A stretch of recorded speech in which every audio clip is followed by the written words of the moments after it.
I'm Ashira Ungar. Welcome back to the Kosher Convert. Today we're continuing our series on Indian food, and we're going to do a vegetable side dish called Aloo Gobi. Now, aloo just means potato, and gobi is cauliflower, so it's essentially just potato and cauliflower with some interesting spices. And you can make this part of a fabulous Indian meal, or you could use it as a side dish that would spice up an ordinary dinner. So of course we start with our potato and cauliflower. This is 4 potatoes cut into chunks with the skin on, and 1 head of cauliflower that is cut up into florets. And then, like every Indian dish, we start with 1 onion diced, and then ginger and garlic. This is 1 tablespoon of fresh ginger. Of course, you can always use ginger paste if that's easier. And it's 4 cloves of crushed garlic. We have a half a teaspoon of turmeric, salt to taste. Now that's gonna vary completely. For this dish, I'm making it about 1 3/4 teaspoons, but really do it to taste. And then we have a spice blend here. This is 2.5 teaspoons of cumin powder, 2.5 teaspoons of coriander powder, and 1.5 teaspoons of garam masala. That's pretty easy to find. You can get it textured pretty much at any major supermarket. And then finally, we're gonna cook all of that in a 1/2 cup of oil. Start by heating the oil and then add the onion, followed by the ginger and the garlic. This is gonna cook until the onions get translucent. Okay, once the onions start to look a bit translucent, we're gonna add the potatoes and then cover and cook.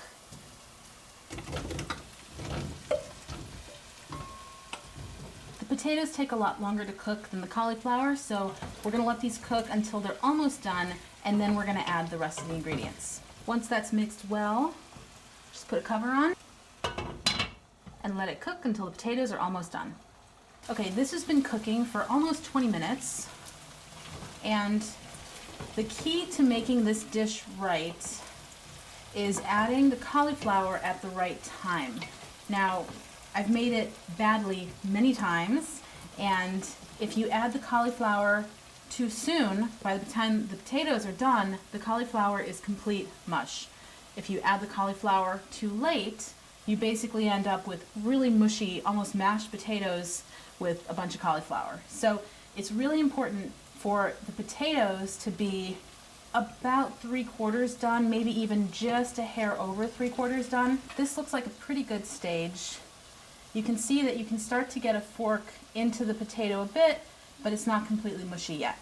Once the potatoes are at that perfect spot, it's time to add cauliflower, salt, and turmeric.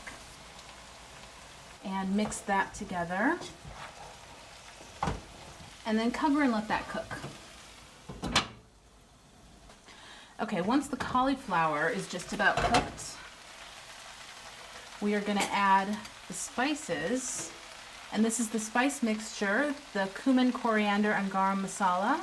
Now, this is the point where you add the heat if you like it. Again, I am a complete wimp, so I put almost nothing, but you can make it nice and spicy if you like.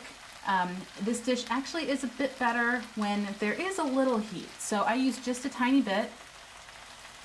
And then I'll put the spice on the table, and so people can add if they want to. And just mix that and let it cook just a bit more. Once it's done cooking, you're gonna get a dish that should look like this, hopefully. You can see the cauliflower is still pretty whole. It looks like cauliflower, and the potato still looks like chunks. This is cilantro, and it really does add a nice flavor to the dish.